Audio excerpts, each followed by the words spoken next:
Bahkan saya melihatnya kandidat degradasi. Karena materi pemainnya tidak meyakinkan. Menurut versi saya, pertama nih, PSM nggak punya stadion. Udah nggak punya stadion, skuadnya nggak mewah. Tak ada yang pernah membayangkan PSM Makassar, tim yang pada musim sebelumnya berdarah-darah berjuang lepas dari zona degradasi, malah tampil sebagai tim paling perkasa di tanah air. Siapa pula yang akan mengira? Tim dengan materi pas-pasan sebab hanya merekrut pemain buangan Liga 1 dan Liga 2, mampu tampil prima menembus partai final FC Cup zona ASEAN. Sekaligus 8 besar Piala Presiden dan kini muncul sebagai jawara Liga Indonesia. Kali ini admin akan membahas tentang siapa saja sosok yang patut diberi apresiasi setinggi-tingginya di balik prestasi gemilang tim Juku Eja, pasukan Ramang, PSM Makassar. Namun, barangkali tak ada salahnya jika Anda terlebih dahulu menekan tombol subscribe, like, dan tanda lonceng di bawah. Terima Tapi kasih. ternyata permainan mereka di luar dugaan banyak orang gitu kan. PSM tim yang paling konsisten bermain, hanya 2 kali kalah. Kemudian menjadi tim nomor 2 paling produktif setelah Bali United. Memiliki pertahanan terbaik di Liga 1 musim ini hanya dengan kebobolan 22 gol. Give 200%. Give 200%. Give 200%. Jika ditanya siapa sosok utama di balik kesuksesan PSM Makassar musim ini, jawaban kita pasti sama, Bernardo Tavares. Pelatih berkebangsaan Portugal inilah yang membawa magis menyulap pasukan Ramang tampil perkasa musim ini. Bernardo Tavares adalah pelatih yang memiliki lisensi UEFA Pro, ijazah tertinggi dalam ilmu kepelatihan.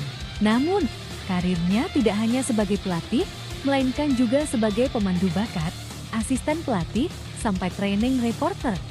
Bernardo Tavares disebut juga pernah menjadi staff training reporter para pelatih besar di Eropa seperti Jose Mourinho, Paulo Bento, Paulo Fonseca, dan juga Carlos Queiroz saat melatih Real Madrid.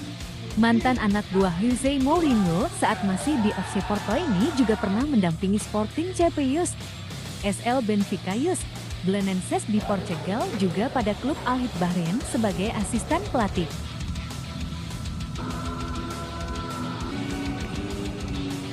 Give 200%.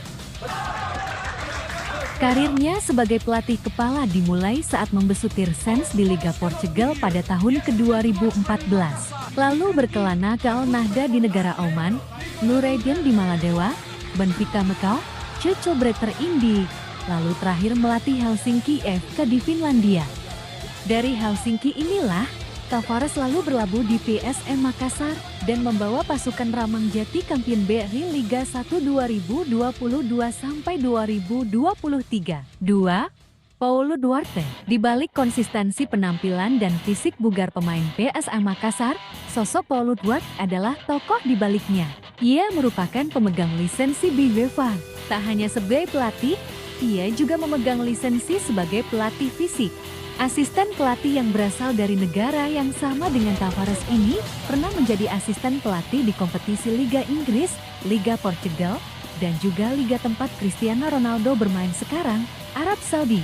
Paulo Duarte mulai karir di Albergaridos, Portugal, sebagai pelatih tim junior pada tahun 2011 sampai 2013. Ia kemudian direkrut asal London sebagai asisten pelatih sekaligus pelatih fisik pada 2013 sampai 2014. Keahlian Paulo Duarte juga pernah dirasakan oleh tim Liga Inggris, Crystal Palace, sebagai asisten sekaligus pelatih fisik untuk pemain U18 selama 2 tahun. Tahun 2016 sampai 2018, Paulo Duarte kembali ke negaranya dan diminta menjadi asisten pada klub Vitória Setúbal 19 sekaligus pelatih kepala bagi tim U17. Setelah kontraknya usai, Paulo Duarte kemudian didaulat menjadi asisten sekaligus pelatih fisik pada klub Liga 2 Portugal, Covipiedade U23. 2019 sampai 2020 Al-Wahda klub asal Arab Saudi merekrutnya sebagai pelatih tim junior. Pengembaraannya yang terakhir sebelum dipanggil PSM Makassar yakni klub CD Vitimsat, Portugal. Selanjutnya, asisten pelatih, Ahmad Amiruddin. Ahmad Amiruddin pernah malang melintang di Liga Indonesia. Beberapa klub yang pernah dibelanya yakni PSM Makassar pada tahun 2005-2009, lalu pindah ke Persiram Raja Ampat selama 1 musim. Ia juga pernah membela Arema Indonesia pada tahun 2010 hingga ke 2013. Lalu Mitra Kukar menjadi pelabuhan. Terakhir karir sepak bolanya sebagai pemain. Ahmad Amiruddin berperan sebagai penyerang sayap dan striker.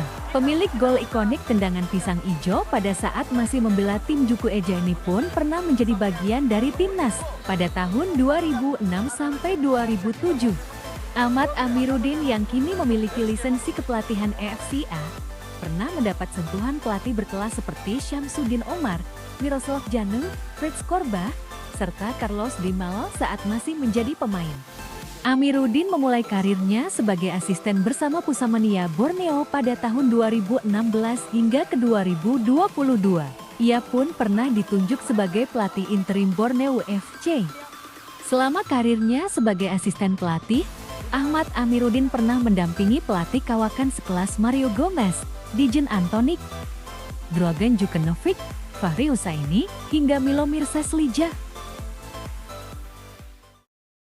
Sosok selanjutnya yakni pelatih kiper, Ellen Hafiluddin. Siapa yang menyangka Reza Arya Pratama bisa menjadi penjaga gawang terdepan di Indonesia? Hal tersebut tak lepas dari sosok Ellen Hafiluddin.